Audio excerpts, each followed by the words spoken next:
Hello नमस्कार दोस्तों, स्वागत है आपका हमारे यूट्यूब चैनल पे। तो मित्रों, हम लोगों ने शुरू किया था दृष्टि का मेंटरशिप प्रोग्राम। उसका हमने एक वीडियो डाला था। वो जो प्रोग्राम था वो इंटीग्रेटेड बैच का था। अब ये जो प्रोग्राम है ये प्रीलिम्स बैच का है। हम लोग इसी को टारगेट करके चलेंगे, केवल और केवल प्रीलिम्स का। ठीक है। तो इसका जो डेली टेस्ट 1 का है, टेस्ट 1 का जो आया था वीडियो डे 1 का, उसका हम लोग आज एक्सप्लेनेशन कर रहे हैं क्वेश्चन के साथ। ठीक है, PDF फॉर्म में रहेगा, तो वीडियो को लास्ट तक देखिएगा। इसमें थोड़ा सा फॉर्मेट में चेंज है। फॉर्मेट में ये चेंज है कि पॉलिटी का इसमें जो है वो 12 प्रश्न रहेगा। ठीक है। हिस्ट्री का 12 प्रश्न रहेगा। ये कितना हो गया, 24 हो गया दोनों मिला के। और करंट अफेयर्स का जो है वो 6 प्रश्न रहेंगे। तो ये जो टोटल जो है वो 30 प्रश्नों का हम लोग इसमें करेंगे डे 1 में। फिर प्रत्येक टेस्ट में 30-30 प्रश्न होगा। ठीक है। ये टोटल मार्च तक का प्रोग्राम है और ये पूरा प्रोग्राम कंप्लीट कराया जाएगा 60 डेज़ का। तो 60 दिनों में हम लोग करीब 1800 प्रश्न जो है वो कंप्लीट कर लेंगे, जिसमें से 6 प्रश्न का देखें तो 3600 प्रश्न जो है, सॉरी 360 प्रश्न जो है वो हो जाएगा करंट अफेयर्स का। तो करंट अफेयर्स का 360 प्रश्न करने का मतलब है ये 360 टॉपिक हो जाएगी। ठीक ना। जिसमें से आपको एक प्रश्न का 4 ऑप्शन होता है, तो एक प्रश्न में करीब 2 से 3 प्रश्न और आ जाएंगे आपको। ठीक ना। तो ये करीब 400-500 प्रश्न हो जाएंगे, कंप्लीट हो जाएंगे करंट अफेयर्स का। और ये स्टैटिक पोर्शन जो हिस्ट्री पॉलिटी है उसको भी करंट से रिगार्डिंग करके क्वेश्चन बनाया गया है। तो ये अच्छा टेस्ट मेंटरशिप प्रोग्राम इनका चलता है। सॉरी, माफ़ कीजिएगा। तो इन हम लोग करने वाले हैं। ये बहुत ही इम्पोर्टेंट बैच है, तो इनको आप लोग पूरा देखिएगा। ठीक है। जो भी प्रीलिम्स एग्ज़ाम 2025 में देना चाहते हैं। ठीक है। तो पूरा वीडियो लास्ट तक बने रहिएगा और अच्छे से देखिएगा। ठीक है। तो चलिए बिना टाइम वेस्ट किए हम लोग शुरू करते हैं पहले प्रश्न से। पहला जो प्रश्न कह रहा है, और देखिए इसमें जो टॉपिक डे बाय डे दिया जा रहा है, हम आज आप लोगों को टॉपिक बता देंगे कि अगला जो टेस्ट होगा वो किन किन टॉपिक से होगा, वो हम वीडियो के बीच में या अंत में बताएंगे। आप लोग वीडियो में बने रहिएगा कि अगला टेस्ट कब होगा। ठीक है। तो अभी तक यदि आपने वीडियो को लाइक नहीं किया है तो वीडियो को लाइक मार दीजिएगा और शेयर कर दीजिएगा अपने परिचितों में, दोस्तों में। चलिए पहले प्रश्न में शुरू करते हैं। पहला प्रश्न कह रहा है कि सवाली की लड़ाई जो है वह 1612 में हुई थी, और इसके बारे में दिया गया है प्रश्न। कह रहे यह पुर्तगालियों और अंग्रेजी ईस्ट इंडिया कंपनी के बीच लड़ी गई थी। तो ये तो सही कथन है। सवाली की लड़ाई जो हुई थी वह पुर्तगाली और अंग्रेजों के बीच लड़ी गई थी। सवाली देखिए ये भारत है, ये कच्छ का जो रीजन है ना, यहीं पर जो बंदरगाह था वो सवाली बंदरगाह था। ठीक है। तो यहीं पर सवाली बंदरगाह था, जो भारत में ही, गुजरात में है, अभी पड़ता है। तो यहीं पर युद्ध हुआ था किसके बीच, तो पुर्तगाली जो है पहले से कब्जा किया हुआ था और अंग्रेजी ईस्ट इंडिया कंपनी के बीच जो है वो युद्ध हुआ था। युद्ध इसलिए हुआ था क्योंकि अंग्रेज़ों को भारत में जब आया था वो अनुमति लेने कि हम यहाँ पर व्यापार करने के लिए फैक्ट्री कारखाना खोलना चाहते हैं, तो उसमें जहांगीर यहाँ का राजा हुआ करता था। तो उन्होंने, मुग़ल सम्राट ने क्या किया, नहीं दिया उनको परमिशन, अनुमति नहीं दी। तो अंग्रेज जो का जो नौसेना था वो काफ़ी उन्नत नौसेना था उस समय। रॉयल ब्रिटिश नेवी बहुत ही उन्नत नेवी थी। तो पुर्तगाली जो है वो मराठों को, मुग़लों को बहुत परेशान करते थे। क्योंकि पुर्तगाली का नौसेना तब तक, जब तक अंग्रेज़ नहीं आए थे तब तक उनका अच्छा था। ठीक है। तो वो क्या करते हैं, अंग्रेज़ जो है वो पुर्तगालियों से लड़ते हैं। अब जब अंग्रेज़ जीत जाते हैं उस युद्ध में, तब उनको अनुमति मिल जाता है, क्योंकि मुग़ल को लगता है कि ये क्या है, ये जो है पुर्तगालियों को टक्कर देने के लिए अंग्रेज़ जो है हमारे हित के काम में आएंगे। ठीक है। तो इसलिए जो है पुर्तगालियों और अंग्रेजी ईस्ट इंडिया कंपनी के बीच जो है 1612 में लड़ा गया था। इस लड़ाई से अंग्रेज़ों की जीत ने भारत में पुर्तगालियों का प्रभुत्व सुनिश्चित कर दिया। पुर्तगालियों पर अपना प्रभुत्व सुनिश्चित कर देती, ये गलत कथन है। देखिए अंग्रेज़ों जीता तो था, लेकिन केवल एक जगह जीता था, बाकियों जगह पुर्तगालियों का कब्जा जो है वो बना हुआ था। ठीक है ना, बाकियों जगह जो है वो पुर्तगालियों का कब्जा बना हुआ था, तो इसीलिए गलत कथन हो जाएगा। दूसरा जो है वो गलत कथन हो जाएगा। तीसरा कह रहा है इसके परिणाम स्वरूप सीधे तौर पर सूरत में अंग्रेजी कारखाने की स्थापना हो गई। तो ये सही है, क्योंकि इसके परिणाम स्वरूप क्या हुआ, मुगल को लगा कि अंग्रेज जो है हमारे पुर्तगालियों से लड़ने में सहायता करेंगे, तो वो क्या कर दिए, अंग्रेजों को अनुमति दे दी। ठीक है, तो चलिए इयासी के बीच जो है वो लड़ाया गया था। सवाली बंदरगाह जो है गुजरात के तट के पास में है। पुर्तगाली और अंग्रेजी ईस्ट इंडिया कंपनी इयासी के बीच लड़ाया गया था। तो ये तो सही है, नौसैनिक लड़ाई थी, हमने ये भी बता दिया। अब यहीं से प्रश्न आता है कि पुर्तगालियों के और सवाली की जो लड़ाई हुई थी उसमें नौसैनिक लड़ाई थी या थल सैनिक लड़ाई थी। तो इस तरीके से प्रश्न भी आ सकता है। तो इसीलिए कहे कि एक प्रश्नों में अनेक प्रश्न का मिला हुआ है, तो डिटेल जो एनालिसिस हो रही है उसको आप देखते जाइएगा। ठीक है, हो सके तो अपना नोट्स जो है इसी के आधार पर शॉर्ट नोट्स बनाते जाइएगा, ताकि आपको क्विक रिवीजन करने में सहूलियत हो।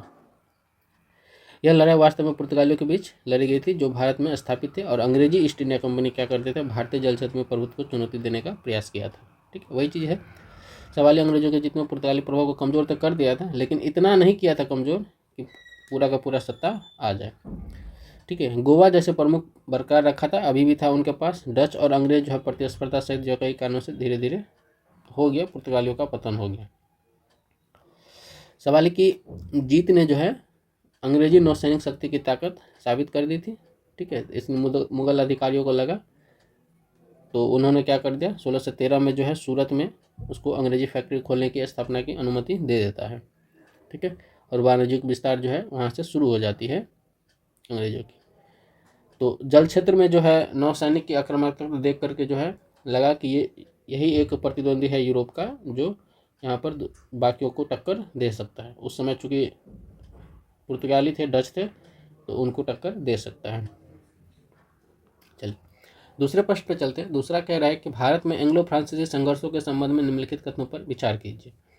तो अंग्रेज और फ्रांस के बीच में जो कर्नाटक का युद्ध हुआ था, वो 3 कर्नाटक का युद्ध हुआ था। तो पहले कर्नाटक युद्ध के बारे में कह रहा है कि युद्ध जो है यूरोप में जो है ऑस्ट्रिया उत्तराधिकार के युद्ध का विस्तार था। तो ये कथन सही है। यूरोप में लड़ा जा रहा था फ्रांस और ब्रिटिश के बीच में कि ऑस्ट्रिया का जो उत्तराधिकार है वो कौन लेगा, इसके बीच में युद्ध हो रहा था। उसी युद्ध का जो विस्तार जो है भारत में भी फ्रांस और अंग्रेज के बीच में कर्नाटक के युद्ध के रूप में देखने को मिलता है। तो पहला कथन सही हो जाएगा। दूसरा कथन कह रहा है कि कर्नाटक युद्ध पुदुचेरी संधि के साथ समाप्त हुआ। ये सही है, पुदुचेरी का संधि होता है और समाप्त होता है, जिसने सभी क्षेत्रों पर उनके युद्ध पूर्व स्थिति बहाल कर दी। लेकिन यहाँ पे ये है कि युद्ध पूर्व स्थिति बहाल नहीं करता है। ठीक है ना, पुदुचेरी की संधि तो होता है, लेकिन जो पहले पूर्वत स्थिति थी वो नहीं बनता है। जो जिन्होंने जीत लिया वो उसका हो गया। ठीक है, तो ये कथन क्या हो जाते हैं, गलत हो जाते हैं। दूसरे युद्ध में नहीं होता, तीसरा युद्ध में जबकि ऐसा हुआ था, मैसूर जो है लौटा दिया गया था फ्रांस के द्वारा ब्रिटिश को। तो दूसरा कथन गलत हो जाता है। इसीलिए तीसरा कथन कह रहा है कि युद्ध जो है, तीसरा युद्ध जो है वॉन्डिवॉस की निर्णायक लड़ाई के साथ संपन्न हुआ, जिसके परिणाम स्वरूप भारत में ब्रिटिश वर्चस्व हुआ था। तो ये तीसरा जो है सप्तवर्षीय युद्ध जो वॉन्डिवॉस का चल रहा था यूरोप में, उसी का विस्तार था। ठीक है, और वॉन्डिवॉस की जब संधि हो जाती है तब ये युद्ध खत्म हो जाती है, तीसरा का युद्ध। तो ये कथन सही हो जाता है। 1 और 3 जो है क्या है, सही है। ठीक है, तो इसका उत्तर सी हो जाएगा। चलिए अब इनका आंसर हम लोग देख लेते हैं। तो एंग्लो फ्रांसीसी प्रतिद्वंदिता यूरोपीय शक्तियों के बीच जो है वो औपनिवेशिक संघर्ष का एक महत्वपूर्ण हिस्सा था। तो 1744-48 में जो प्रथम कर्नाटक युद्ध होता है, ये युद्ध कहाँ थे, तो ऑस्ट्रियाई उत्तराधिकार का युद्ध था। ठीक है, सेंट थोम का जो युद्ध होता है 1740 में होता है, जहाँ डुप्लेक्स फ्रांसीसी जो बेहतर सैन्य घोषित करता है, लेकिन वह परिणाम नहीं होता है। ठीक है ना, युद्ध का परिणाम नहीं था वो। एक्सला-चैपल की संधि के साथ जो है वो युद्ध क्या होती है, समाप्त हो जाती है। तो प्रथम युद्ध के बाद जो संधि हुई थी वो कौन हुई थी, एक्सला-चैपल की संधि हुई थी। ठीक है, इसके बाद क्या करना, मद्रास को पुनः अंग्रेजों को सौंप दिया करता। माफ कीजिएगा, पीछे हमने शायद बोल दिया है कि तीसरे युद्ध में ऐसा होता है, नहीं, पहले ही युद्ध में हो जाता है। तो जो पहला जो संधि होता है एक्सला-चैपल की संधि अंग्रेजों और फ्रांस के बीच में, उसी में जो है वह मद्रास क्या करता है, पुनः अंग्रेजों को सौंप दिया जाता है। ठीक है, द्वितीय युद्ध हुआ था 1749 से 1754 के बीच में, और ये ब्रिटिश और फ्रांसीसी द्वारा जो है हेरफेर किए गए कर्नाटक और हैदराबाद के उत्तराधिकार विवादों के स्थानीय संघर्ष था। ठीक है, क्या होता है, हैदराबाद और कर्नाटक जो है आपस में उलझ गया था, लेकिन ब्रिटिश और फ्रांसीसी सोचते थे कि इनके बीच में हम यदि चले जाते हैं तो इनका जो राजनीतिक उथल पुथल है उसका फ़ायदा हम उठा लेंगे। ब्रिटिश और फ्रांस ऐसा दोनों सोच रहे थे, इसीलिए ब्रिटिश जो है अपना कर्नाटक की तरफ से हैदराबाद की तरफ से, और फ्रांस जो है कर्नाटक की तरफ से जो है अपना कूद गए युद्ध में। ठीक है, चलिए, तो इस संधि ने जो है, तो यही इसी के बाद जो है कौन से होती है, पुदुचेरी की संधि होती है और युद्ध समाप्त हो जाता है। लेकिन ब्रिटिश प्रभाव को मजबूत कर देता है यह युद्ध। ठीक है, और युद्ध पूर्व स्थिति जो है बहाल नहीं होता है। देखिए, कभी भी ब्रिटिश का जितना भी संधि हुआ है ना, तो ब्रिटिश यदि जीता है कोई चीज़, तब आपको युद्ध पूर्व स्थिति नहीं जाएगा, तब कोई भी चीज़ लौटाया नहीं जाएगा। ठीक है, लेकिन यदि कोई और जीत जाता है ब्रिटिश के साथ, जिसका भी युद्ध हो, और वो दूसरा विपक्ष यदि युद्ध जीत जाता है, तो ब्रिटिश चाहेगा कि संधि में क्या हो कि हमको जो हमारा पुराना क्षेत्र है वो वापस मिल जाए। ठीक ना। तो तीसरे युद्ध के बाद पेरिस की संधि होती है 1763 में। ठीक है, और फ्रांस को राजनीतिक प्रभाव से अलग कर दिया जाता है, जबकि उन्हें कुछ व्यापारिक पदों को बनाए रखने की अनुमति रहती है भारत में अभी भी। ये भारत की बात हो रही है। युद्ध कहाँ हो रही थी, सप्तवर्षीय युद्ध बॉन्डवास।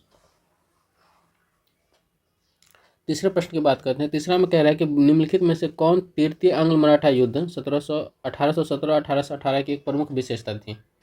तो कौन थी, देखिए ये जो इसमें कह रहा है, तो पहला कह रहा है कि इसके परिणाम से अंग्रेजों पुणे और सतारा पर कब्जा कर लिया था। ये गलत कथन हो जाएगा। पिंडारी जिन्हें मराठों का समर्थन प्राप्त था युद्ध का प्राथमिक कारण था। ये सही कथन है। अब देखिए, पिंडारी कौन था। पिंडारी था एक लूटपाट करने वाला समुदाय था। ठीक है, लेकिन मराठा उनको क्या करते थे, सपोर्ट करते थे। जैसे सिंधिया होलकर परिवार जो था, ये सब क्या करते थे, उनको सपोर्ट करते थे। ठीक है, तो ये दोनों भी गलत हो जाएगा, बी इसका उत्तर हो जाएगा।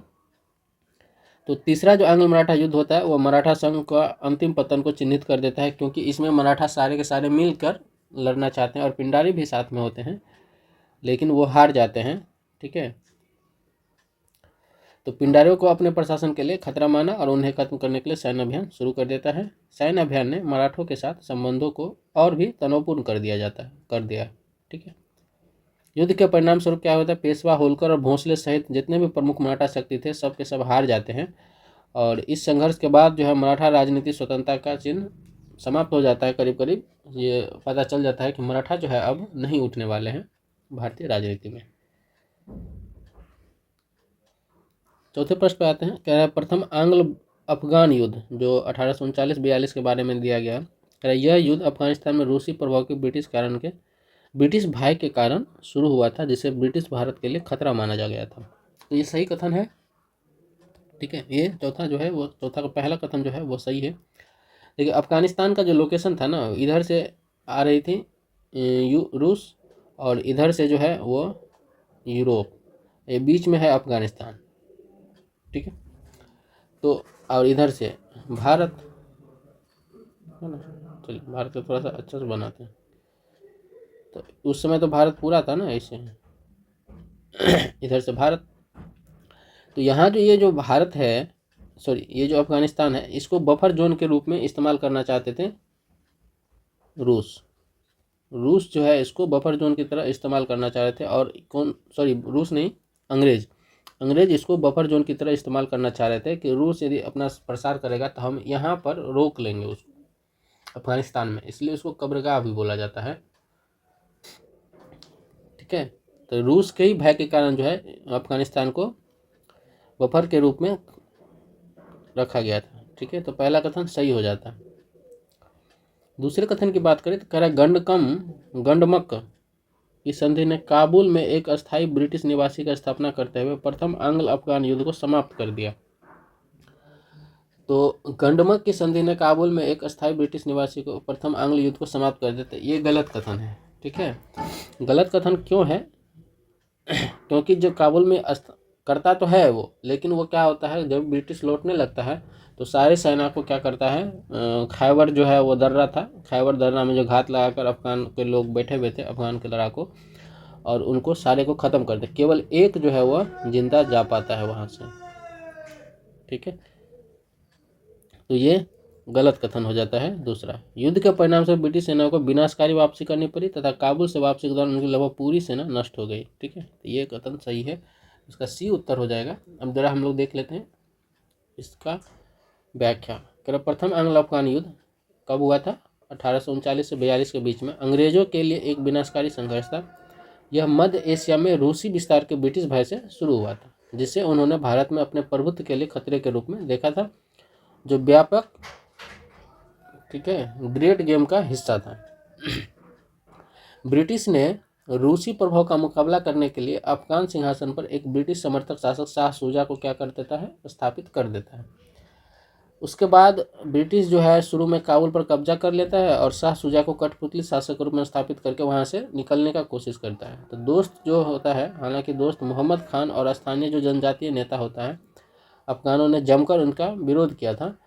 बढ़ती ब्रिटिश विरोधी भावना 1842 में काबुल में एक विनाशकारी ब्रिटिश वापसी में समाप्त हो गई।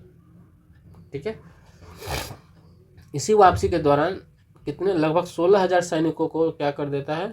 शिविर सहित जो है मार दिया जाता है। किसमें? क्योंकि वहाँ खैबर दर्रा में, ठीक है, खैबर जो पास था, दर्रा था, पास मतलब दर्रा, उसमें घात लगाकर ये सब हमलावर जो है बैठे हुए थे और उनको क्या करते हैं? मार देते हैं। ठीक है, जिससे क्या होता है? जलालाबाद पहुंचने के लिए केवल एक व्यक्ति जो है वह जीवित बचता है। तो ये बहुत ही जो है खतरनाक हुआ था और ब्रिटिश के प्रतिष्ठा को इसमें बहुत ही हानि पहुंची थी। दूसरा एंग्लो अफगान युद्ध होता है 1878-1880 के दौरान। इसमें जो है वह गंडकम की संधि होती है, इस पर हस्ताक्षर किया जाता है और इसने जो अफगानिस्तान के विदेश नीति को ब्रिटिश नियंत्रण में रखा जाता है और काबुल में एक ब्रिटिश निवासी की स्थापना की अनुमति दी जाती है। ये कथन क्या है? सही है, लेकिन दूसरा जो हमका, सॉरी, ये कथन गलत हो जाता है, दूसरा कथन ठीक है ना। और इसमें क्या कह रहा था? अस्थायी ब्रिटिश निवासी की स्थापना करता, प्रथम आंग्ल अफगान युद्ध। तो ये प्रथम आंग्ल अफगान युद्ध को नहीं, ये दूसरे आंग्ल अफगान युद्ध को समाप्त करता है। ठीक है, इसीलिए दूसरा कथन गलत था। क्लियर हो गया होगा?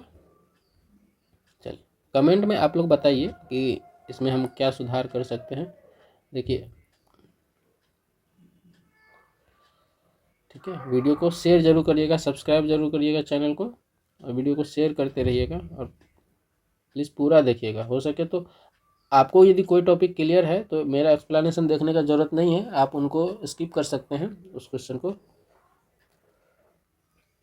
या फिर आप चाहते हैं कि और उसमें डिटेलिंग कुछ हो जाए, कुछ पॉइंट मिल जाए, एक बार रिवीजन हो जाए, तो आप उनको देख लीजिए। ठीक है, यदि आपको धीरे लग रहा हो तो वीडियो को आप फास्ट करके देख लीजिए अपने सहूलियत के हिसाब से।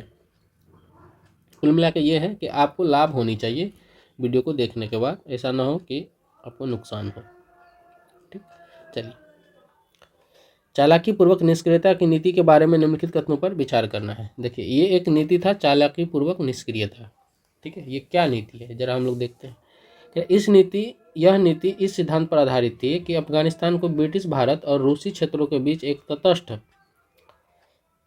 बफर राज्य के रूप में कार्य करना चाहिए। ठीक है, कि अफगानिस्तान को क्या करना चाहिए? ब्रिटिश जो है भारत जो हिस्सा था वो और रूसी क्षेत्रों के बीच में क्या होना चाहिए? अफगानिस्तान को हम लोग बफर के जो तरह इस्तेमाल करेंगे। तो इसी के तहत वो अफगानिस्तान पर कब्जा करना चाह रहा था ब्रिटिश। ये कथन सही है।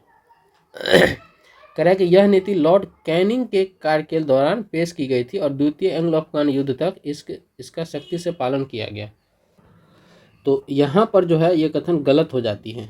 ठीक है, ये लॉर्ड कैनिंग नहीं था, ये दूसरा कोई लॉर्ड था, तो ये कथन गलत हो जाता है। नाम मुझे भूल रहा हूँ, मैं देख ले रहा हूँ क्या नाम है, लॉरेंस था। ठीक है, लॉर्ड लॉरेंस के निकटता से संबंधित था, तो इसका केवल एक सही होगा। ठीक, अब देखते हैं कि चालाकी पूर्वक निष्क्रियता की नीति क्या था। तो ये नीति जो है अफगानिस्तान से निपटने के लिए 19वीं शताब्दी के मध्य में अंग्रेजों द्वारा जो है अपनाई गई थी और ये एक रणनीतिक दृष्टिकोण थी। यह नीति इस विचार पर आधारित थी कि अफगानिस्तान को ब्रिटिश भारत और रूसी क्षेत्रों के बीच एक तटस्थ बफर राज्य बने रहना चाहिए। ठीक है, इसने अफगान मामलों में प्रत्यक्ष हस्तक्षेप करने से बचने की मांग की, जबकि यह सुनिश्चित किया गया कि कोई भी विदेशी शक्ति, विशेष रूप से रूस, इस क्षेत्र में प्रभाव अपना नहीं जमा सके। ठीक है, इसीलिए उसको बफर राज्य के रूप में स्थापित करना चाहता था ब्रिटिश अफगानिस्तान को। यह नीति जो है वो लॉर्ड लॉरेंस के साथ जो है ज़्यादा निकटता रखता है, क्योंकि उस समय जो भारत के वायसराय थे वो लॉर्ड लॉरेंस ही थे 1764 से 69 के बीच में। ठीक है, लॉरेंस का मानना था कि अफगानिस्तान में सैन्य अभियान अनावश्यक और जोखिम भरा था, जो पहला वाला हुआ था वो, ठीक है, क्योंकि वहाँ का क्षेत्र बहुत ही कठिन है। वहाँ चूँकि बहुत ही उबड़ खाबड़ और मरुस्थलीय और पहाड़ी कंकरीली एरिया है, क्षेत्र है। तो यहाँ के जो सैनिक थे, जो मैदानी में लड़ना जानते थे, उनको वहाँ पर बहुत ही दिक्कत होता था, ठीक है। तो वहाँ का प्रतिरोध भी बहुत मजबूत था, इसलिए दूसरा कथन गलत हो जाता है। उन्होंने गैर हस्तक्षेप और कूटनीति के माध्यम से क्षेत्र में स्थिरता बनाए रखने की वकालत की थी, जबकि अफगानिस्तान ब्रिटिश भारत के लिए कोई भी प्रत्यक्ष खतरा नहीं था, क्योंकि अफगानिस्तान भारत पर आक्रमण भी नहीं कर रहा था ना उधर से।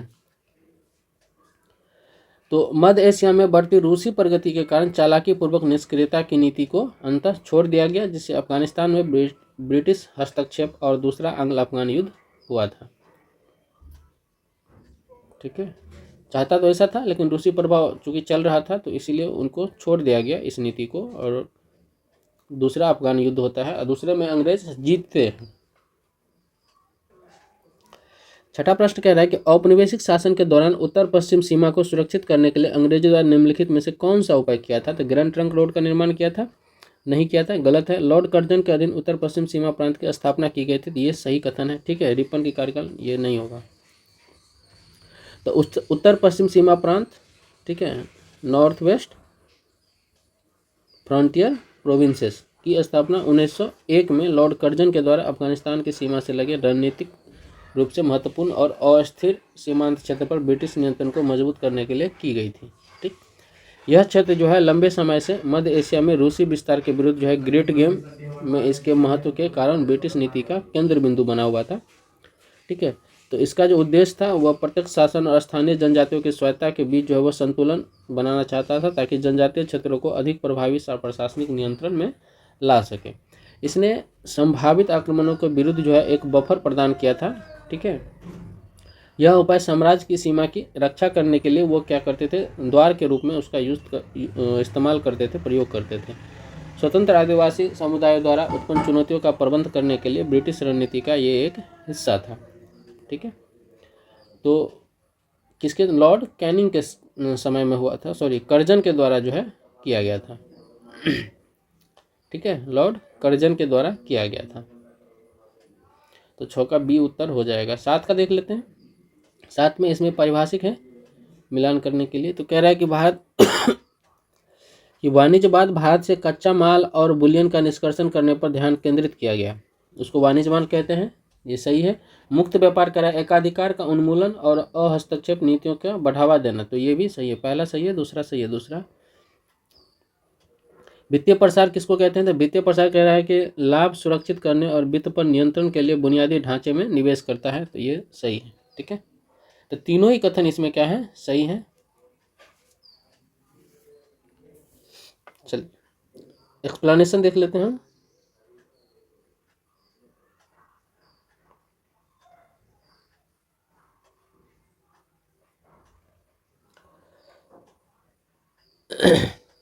कह रहा है कि भारत में ब्रिटिश आर्थिक नीतियां अलग अलग चरणों के माध्यम से विकसित हुई थी, जिनमें से प्रत्येक औपनिवेशिक शोषण के लिए अपने अद्वितीय दृष्टिकोण रखता है। वाणिज्यवाद की शुरुआत हुई थी 1757 से 1813 के बीच में। और वाणिज्यवाद के दौरान इस चरण में क्या हुआ था कि ब्रिटिश ईस्ट इंडिया कंपनी जो भारत से धन केवल लेके जा रहा था, लेके जाने में प्राथमिकता देते थे, मतलब यहाँ से कमा करके लेके जाना है उधर ब्रिटेन, ठीक है। तो केवल व्यापारिक नीति इतना ही थी उनका, तो इसीलिए जो है उसको वाणिज्यवाद का चरण कहा जाता है। इसका प्राथमिक लक्ष्य क्या था कि कपास, नील और मसाला जैसे कच्चे माल को ब्रिटेन में स्थानांतरित कर देना है, जबकि तैयार माल को क्या करना है, न्यूनतम आयात करना है। भारत की संपत्ति को भू राजस्व प्रणालियों, उच्च कराधान और ब्रिटेन को लाभान्वित करने वाले व्यापार अधिशेष के माध्यम से निकाला गया। इस वक्त जो है भारत में जो औद्योगिक विकास होता है वह 9 के बराबर होता है। मुक्त व्यापार क्या होता है? मुक्त व्यापार होता है कि किसी देश का दूसरे देश में जो है वह कोई भी वस्तु जो है बेचने के लिए द्वार खुला रहे हमेशा। तो 1813 के चार्टर अधिनियम ने ईस्ट इंडिया कंपनी के व्यापार एकाधिकार को समाप्त करके मुक्त व्यापार की शुरुआत को चिन्हित किया। इस कारण की विशेषता थी कि अहस्तक्षेप नीतियाँ जिसमें ब्रिटिश औद्योगिक वस्तुओं ने भारतीय बाजारों में बाढ़ ला दी थी, ठीक है। भारत कच्चे माल का आपूर्तिकर्ता और ब्रिटिश निर्मित वस्तुओं का उपभोक्ता बन गया था उस समय पे। ब्रिटेन से सस्ते और मशीन से बने आयात के साथ प्रतिस्पर्धा के कारण भारतीय जो उद्योग था, स्थानीय उद्योग, वो उसको गंभीर रूप से क्षति पहुंची थी। वित्तीय साम्राज्यवाद इस चरण को रेलवे, सिंचाई, टेलीग्राफ जैसे बुनियादी ढांचे में भारी ब्रिटिश निवेश द्वारा चिन्हित किया गया था। ठीक है, अब जो है क्या कर रहा था, इस काल में ब्रिटिश जो है भारत में निवेश कर रहा था, लेकिन किन चीज़ों में, ताकि उनको सेना और व्यापार में लाभ पहुंचे। जैसे रेलवे का उन्होंने निवेश किया इसीलिए क्योंकि उनको माल जो है एक जगह से दूसरे जगह ढोने में सहायता पहुंचे, इसलिए उन्होंने रेलवे का विकास किया। ठीक है, और सेना के आवाजाही पर, ताकि प्रशासनिक उनको सुविधा पहुंचे, इसीलिए उन्होंने टेलीग्राफ का भी किया था। और इसी तरह लिए उन्होंने किसका, तो डाक व्यवस्था का भी शुरुआत किया था। सिंचाई इसीलिए ताकि ज़्यादा से ज़्यादा उपज बढ़ेगा तो क्या होगा, उनको ज़्यादा व्यापार में लाभ पहुंचेगा, ज़्यादा जो है उनको रेवेन्यू आएगा, लगान आएगा, टैक्स आएगा। तो उन्हीं केवल उसी परियोजनाओं में क्या करते थे, वो निवेश करते थे। ठीक है, तो भारत का आधुनिकीकरण करना उनका कोई लक्ष्य नहीं था, लेकिन भारत का आधुनिकीकरण बाय प्रोडक्ट के रूप में हमको मिला। चूँकि अब रेलवे बनेगा तो उस पर सब यात्री ना सफ़र करेंगे, चूँकि बनाना उनका उद्देश्य कुछ और है, लेकिन सफ़र तो सभी यात्री करते थे। ठीक है, देश में एकता भी बढ़ी थी, कच्चे माल और वस्तुओं के परिवहन को सुनिश्चित किया गया था। ठीक है, तो अब जैसे देखिए कि क्या होता है कि यहाँ से, चलिए उसको बाद में किसी और प्रश्न में देखेंगे हम लोग। ब्रिटिश नियंत्रण वित्तीय संस्थानों से भारतीय बाजारों पर हावी हो गया, जिससे आर्थिक निर्भरता बढ़ गई थी। 8वें प्रश्न का देखते हैं। 1833 के चार्टर अधिनियम के संबंध में निम्नलिखित कथनों पर विचार कीजिए। 1833 का चार्टर अधिनियम, इसने चीन के साथ व्यापार और चाय में ईस्ट इंडिया कंपनी के एकाधिकार को समाप्त कर दिया, तो ये कथन सही है। ठीक है, इसने मद्रास और बॉम्बे सरकारों को विधायी शक्तियां प्रदान की, जिससे वे गवर्नर जनरल के अधिकार से स्वतंत्र हो गए, तो ये गलत है। उसने गवर्नर जनरल के अधिकार में ला दिया, मद्रास और बॉम्बे को भी किस में ला दिया, तो गवर्नर जनरल की शक्ति में ला दिया था। ठीक है, तो दूसरा कथन गलत हो जाता है। अधिनियम ने घोषणा की कि किसी भी भारतीय नागरिक को धर्म, वंश या जन्म के आधार पर कंपनी के तहत रोजगार से वंचित नहीं किया जाएगा, ये कथन सही है। ये ऐसा व्यवहार में नहीं था, परंतु उस अधिनियम में था, व्यवहार में नहीं था परंतु अधिनियम में था, तो ये हो जाएगा उत्तर बी। ठीक, जब हम लोग देखते हैं तो 1833 का जो चार्टर अधिनियम है, उसमें चीन और चाय के साथ व्यापार पर ईस्ट इंडिया कंपनी के अधिकार को समाप्त कर देता है, और ब्रिटेन के जितने भी कंपनी है सबके लिए व्यापार का द्वार खोल दिया जाता है भारत को। इसके अतिरिक्त जो है यूरोपीय अप्रवासन और संपत्ति अधिग्रहण पर प्रतिबंध जो है हटा दिया जाता है, जिससे यूरोपीय उपनिवेशिक शक्ति में वृद्धि का मार्ग प्रशस्त हो जाता है। इसने गवर्नर जनरल को कंपनी के सभी नागरिक और सैन्य मामलों की निगरानी, नियंत्रण और निर्देशन के लिए पूर्ण शक्ति दे देता है उसको, यानी कि शक्ति का पूरी तरह से केंद्रीकृत कर देता है। बंगाल, मद्रास और बॉम्बे अन्य क्षेत्रों को गवर्नर जनरल के पूर्ण नियंत्रण में लाया जाता है। अब गवर्नर जनरल को क्या कहा जाने लगा था, वायसराय कहा जाने लगा था। इसके अलावा सभी राजस्व को गवर्नर जनरल के अधिकार के तहत उठाया और प्रतिबंधित किया जाना था, जिससे उन्हें वित्तीय मामलों का प्रभुत्व मिल सके। तो पूरा का पूरा जो है गवर्नर जनरल में पावर आ गया था।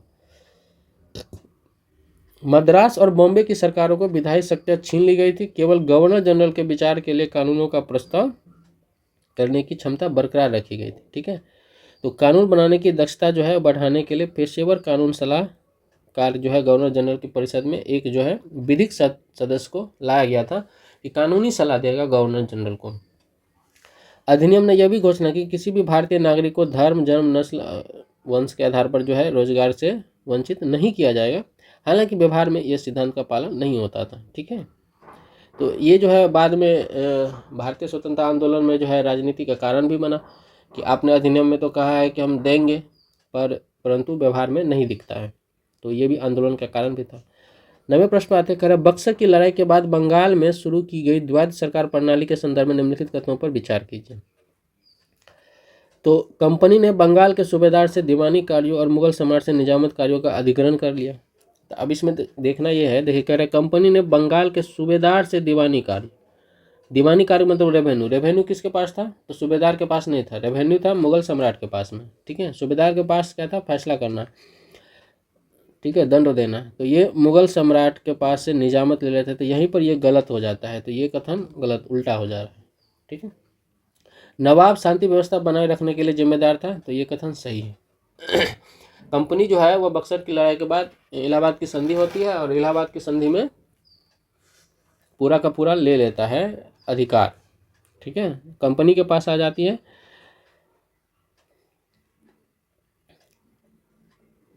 तो बंगाल में द्वैध सरकार प्रणाली, ठीक है, इलाहाबाद की ही संधि हुई थी ना, देख लेते हैं थोड़ा, एक बार करेक्ट हो जाएंगे। ईस्ट इंडिया कंपनी जब बंगाल के सच्चे शासक के रूप में उभरी थी, रॉबर्ट क्लाइव ने द्वैध सरकार प्रणाली की शुरुआत कर देती है, जिसमें शासन को कंपनी और नवाब के बीच में विभाजित किया गया था। ठीक है, कंपनी ने दीवानी किससे लेता है, राजस्व संग्रह करने, और निजामत पुलिस और न्यायिक कार्य क्या होता है, दोनों का नियंत्रण ग्रहण कर लेता है, कंपनी के पास आ जाती है। इसके बाद क्या होता है, दीवान जो है, कंपनी जो है वह दीवान के रूप में दीवानी अधिकारों का प्रयोग करता है, और एक डिप्टी सूबेदार जो है वह नियुक्त करता है, और सारे अधिकार जो है वह डिप्टी सूबेदार को दे दिया जाता है। ठीक है,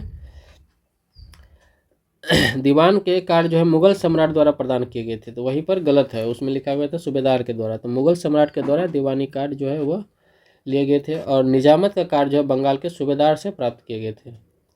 ठीक, नवाब जो है आधिकारिक तौर पर शांति व्यवस्था बनाए रखने के लिए जिम्मेदार था, लेकिन उसके पास शक्ति था ही नहीं। शक्ति किसके पास आ गया था, डिप्टी सूबेदार के पास। ठीक है, लेकिन वह वित्तीय संसाधनों और सैन्य सहायता के लिए कंपनी पर निर्भर रहता था। ठीक, इस प्रणाली ने नवाब के हाथों में शक्ति की उपस्थिति को बनाए रखते हुए कंपनी को वास्तविक अधिकार दे दिया था। ठीक है, तो वॉरेन हेस्टिंग्स ने 1772 में बंगाल के प्रशासन पर कंपनी के नियंत्रण को मजबूत करते हुए द्वैध प्रणाली को समाप्त कर देता है, वॉरेन हेस्टिंग्स। ठीक है, वॉरेन हेस्टिंग्स के अधीन 10वां प्रश्न कह रहा है कि न्यायिक सुधारों के संदर्भ में विचार करना है। तो जिला दीवानी अदालतों में हिंदुओं पर हिंदू कानून लागू किया गया था और मुसलमानों पर मुस्लिम कानून लाया गया था, तो ये कथन सही है। जिला दीवानी अदालतों में जो है हिंदुओं पर हिंदू कानून के द्वारा और मुसलमानों पर मुस्लिम कानून के द्वारा दंड प्रक्रिया चलाया जाता था। दूसरा कथन कह रहा है कि जिला फौजदारी अदालतों का प्रशासन एक भारतीय अधिकारी द्वारा किया जाता था, जिससे काजियों और मुफ्तियों की सहायता प्रदान की जाती थी, तो ये भी कथन क्या है, सही है। ठीक है, तीसरा कथन कह रहा है कि मुर्शिदाबाद में सदर निजामत अदालत द्वारा मृत्युदंड की स्वीकृति दी गई थी। ठीक है, मृत्युदंड जो है केवल मुर्शिदाबाद में सदर निजामत अदालत ही दे सकता था, उससे नीचे की अदालत नहीं दे सकती थी। ठीक है, इसलिए तीनों ही कथन क्या हो जाएंगे, सही हो जाएंगे। तो ये हो जाएगा उनका डी। बाकी वही है इसमें एक्सप्लेनेशन, इसमें कुछ करने की जरूरत नहीं है, तीनों कथन को दोबारा से लिख दिया गया। तो नागरिक विवादों को हल करने के लिए कलेक्टर के अधिकार के तहत जो है वह कार्य कर सकता था, और प्रत्येक जिला में जो है दीवानी अदालत बनाया गया था। ठीक है, हिंदू के लिए हिंदू कानून, मुस्लिम के लिए मुस्लिम कानून। ठीक है, और इन सब की देखरेख के लिए जो है एक सर्वोच्च परिषद के रूप में 2 सदस्यों के द्वारा की जाती थी, गठन किया गया था। चलिए, ठीक है, आप लोग पढ़ लीजिएगा पॉज करके। 11वें प्रश्न कह रहा है कि भारतीय कारखाना अधिनियमों के बारे में निम्नलिखित कथनों पर विचार कीजिए। भारतीय कारखाना अधिनियम 1881 ने मुख्य रूप से कारखानों में बाल श्रम के मुद्दे को संबोधित किया था, तो ये कथन सही है। ठीक है, तो 1881 और 1891 में 2 भारतीय कारखाना अधिनियम आया था। तो पहले में जो है बच्चों के बाल श्रम के लिए जो है वह कहता है कि 7 से 12 वर्ष के बच्चे जो है वह कार्य नहीं करेंगे। ठीक है, और इनके लिए जो है केवल, इसके बाद जो बच्चे बाल श्रम करते हैं उनका जो है केवल 9 घंटे काम करेंगे, और ठीक है, केवल 9 घंटे काम करेंगे। दूसरा में कह रहा है कि भारतीय कारखाना अधिनियम 1891 के सभी श्रमिकों के लिए साप्ताहिक अवकाश की घोषणा कर देती है, तो इसमें भी परिवर्तन करती है। दूसरा में जो आता है 1891 में, इसमें कहा जाता है कि जितने भी बच्चे हैं और इनको घटा करके 9 से 14 कर दिया जाता है। ठीक है, और कार्य के घंटे को भी घटा करके 7 घंटा कर दिया जाता है, और सप्ताह में 1 दिन का छुट्टी भी डाल दिया जाता है कि 1 दिन की छुट्टी तो सबको मिलेगी। तो 1881 का ही संशोधन था भारतीय कारखाना अधिनियम 1891 में, ज़्यादा कुछ उसमें था नहीं। ठीक है, तो 1891 वाला में क्या था, 81 वाला में कि 7 वर्ष से कम आयु के बच्चों के लिए रोजगार का निषेध कर दिया गया था। बच्चों के कार्य के घंटों को प्रतिदिन 9 घंटे तक सीमित कर दिया गया था। बाल श्रमिकों के लिए प्रतिमाह 4 अवकाश देना अनिवार्य कर दिया गया था, और यह सुनिश्चित करना कि सुरक्षा के लिए खतरनाक मशीनरी को फेसिंग किया जाए, मतलब उनको घेर दिया जाए। ठीक है, 1891 का जो अधिनियम था उसमें कहा गया था कि अब जो है आयु को 7 से बढ़ाकर 9 वर्ष कर दिया कि 9 से पहले तक के बच्चे कार्य नहीं करेंगे, ठीक है। और अधिकतम आयु जो 14 वर्ष तक, कि 14 वर्ष तक जो है बच्चा 9 से 14 वर्ष तक नहीं करेगा, तो उसको 14 वर्ष से 12 से बढ़ा करके 14 वर्ष कर दिया गया था, ठीक है। जो मतलब वो भी बाल श्रम में आएगा। तो बच्चों के लिए अधिकतम जो है घंटे कितने, तो 7 घंटे काम कर दिए गए थे। महिलाओं के लिए काम के प्रतिदिन घंटे 11 घंटे तक सीमित कर दिए गए थे, ठीक है। और अनिवार्य रूप से 1.5 घंटे का अंतराल था, ठीक है। बीच में जो है 1.5 घंटे का अंतराल भी था अनिवार्य रूप से, जिसको हम लोग लंच टाइम बोलते हैं। पुरुषों के कार्य घंटे अनियमित रहे थे, कि पुरुषों से हमेशा शोषण होता आ रहा है। सभी श्रमिकों के लिए जो है साप्ताहिक अनिवार्य अवकाश भी अनिवार्य कर दिया गया था, ठीक है। चलिए 12वां प्रश्न है इतिहास का, ये अभी आज का अंतिम प्रश्न है, ठीक है। हमने बताया था कि आपको हिस्ट्री के 12 प्रश्न, पॉलिटी के 12 प्रश्न और करंट अफेयर्स के 6 प्रश्न। तो 6 प्रश्न अंतिम में करंट अफेयर्स का आएंगे, 12 प्रश्न जो है अब शुरू होगा पॉलिटी का प्रश्न नंबर 13 से। यह हिस्ट्री का अंतिम प्रश्न है आज का। तो 1857 के विद्रोह के बाद रियासतों के प्रति ब्रिटिश नीति के संदर्भ में निम्नलिखित कथनों पर विचार करना है। तो 1857 का विद्रोह के बाद जो रियासत का संदर्भ में जो है बात करना है। तो विलय की नीति को विस्तारित किया गया और अधिक व्यापक रूप से लागू किया गया था। तो ये कथन गलत है। 1857 के बाद के विद्रोह को देखते हुए कहा कि फिर से दोबारा से विद्रोह ना हो जाए, तो विलय का जो नीति था उनको त्याग दिया जाता है ब्रिटिश के द्वारा। तो पहला कथन गलत हो जाता है। दूसरा कथन में कह रहा है कि यह घोषित किया गया था कि गोद लेने के अधिकार को बनाए रखा जाएगा और उसका सम्मान किया जाएगा। तो दूसरा कथन सही है। 1857 के बाद यह घोषित कर दिया गया कि जिनके भी उत्तराधिकार नहीं जन्म होते हैं तो वह गोद ले सकता है, ठीक है। तो दूसरा कथन सही है, इसलिए उत्तर हो जाएगा बी, केवल 2 सही है। अब रियासतों के प्रति ब्रिटिश का क्या नीति था, तो देखिए रियासतों के प्रति दोहरा दृष्टिकोण अपनाया गया था। साम्राज्य की किलेबंदी के रूप में किया गया, ठीक है। और ब्रिटिश प्राधिकरण के लिए उनकी पूर्ण अधीनता सुनिश्चित करने की एक नीति, जिसे अधीनस्थ संघ के रूप में जाना जाता है। इस नीति को कि आप हमारे अधीन में रहेंगे और हम संघ की तरह जो है आपकी रक्षा करेंगे। इन राज्यों के भविष्य जो है अशांति के खिलाफ बफर के रूप में खेती करने और 1857 के विद्रोह के दौरान उनकी वफादारी को पुरस्कृत करने के लिए विलय की नीति को परित्याग कर दिया कि हम आपको विलय नहीं करेंगे, लेकिन आप ही मालिक रहिए, हम आपके यहाँ गवर्नर नियुक्त किया करेंगे और गवर्नर के अनुसार ये आप कार्य करेंगे, ठीक है। रियासतों के क्षेत्रीय अखंडता की गारंटी दी गई थी और उत्तराधिकारी को अपनाने के उत्तराधिकार को क्या कर सकते थे, रख भी सकते थे, यानी कि गोद ले सकते थे, ठीक है। कैसरी हिंद वगैरह वगैरह सब है, तो आप पढ़ लीजिएगा। इसमें ज़्यादा कुछ है नहीं, इसीलिए हम इस पर जा नहीं रहे हैं, ठीक है। क्योंकि 1857 का विद्रोह तो सबको पता होता है कि उसके बाद रानी आती है। रानी के पास, रानी जो है साम्राज्य का पूरी तरह से उस पर जो है वो एक्वायर कर लेती है, पावर, शक्ति रानी में चला जाता है, यानी कि ब्रिटिश क्राउन में चला जाता है और कैसर हिंद की उपाधि लेती है रानी, ठीक है, यानी कि हिंद की सब कुछ है वो। चलिए 13वें प्रश्न पे चलते हैं, जो यहाँ से पॉलिटी स्टार्ट हो रही है। अब यहाँ देखिए कह रहा है कि लोकतंत्र के रूपों के संबंध में प्रश्न दिया गया है। तो कह रहा है प्रत्यक्ष लोकतंत्र में नागरिक निर्वाचित प्रतिनिधियों की मध्यस्थता के बिना विधायी निर्णय लेने में प्रत्यक्ष रूप से भाग लेते हैं।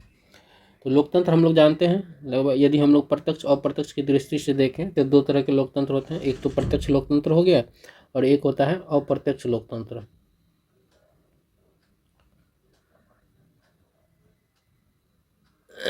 ठीक है।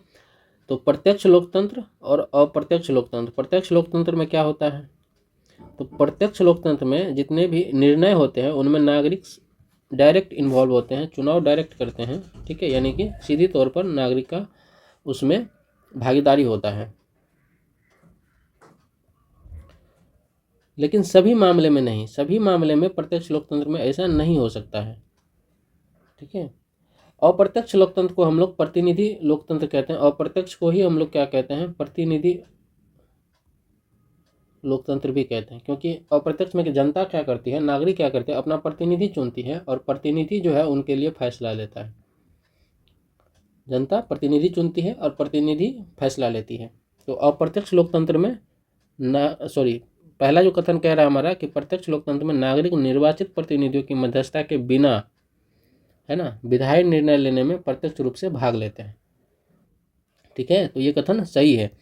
अब देखिए कि इसमें कैसे भाग लेता है। तो ये दो तरीके से कर सकता है कि नागरिक क्या करता है इसमें, जैसे कि स्विट्जरलैंड में होता है ऐसा, अभी स्विट्जरलैंड में ऐसा होता है। तो वहाँ क्या करता है, नागरिक को मान लीजिए किसी भी मुद्दे पर कानून बनाने की आवश्यकता समझ में आती है, तो नागरिक क्या करेगी, उसका ड्राफ्ट बना करके पहल करेगी। ठीक है, नागरिक उसका ड्राफ्ट बनाकर पहले पहल करेगी, इसको इनिशिएटिव कहा जाता है वहाँ पे, तो पहल करती है।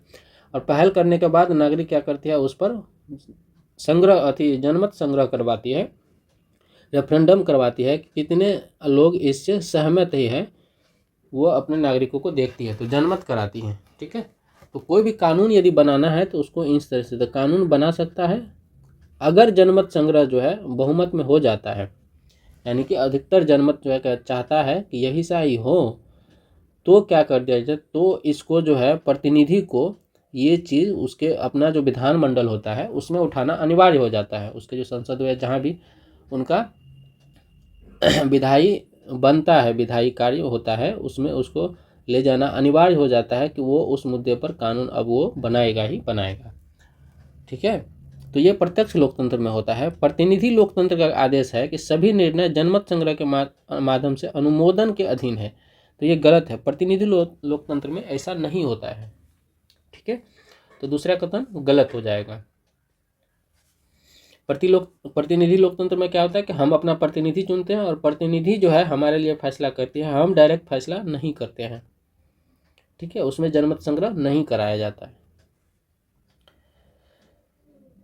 तो तीसरा का हो जाएगा केवल एक कथन सही है। ठीक है, इनका हम लिख लेते हैं। इसमें कह रहा है कि प्रत्यक्ष लोकतंत्र में नागरिक निर्वाचित प्रतिनिधियों की मध्यस्थता के बिना जो है विधायी निर्णय के लिए प्रक्रिया प्रत्यक्ष रूप से भाग लेते हैं। बता दिए।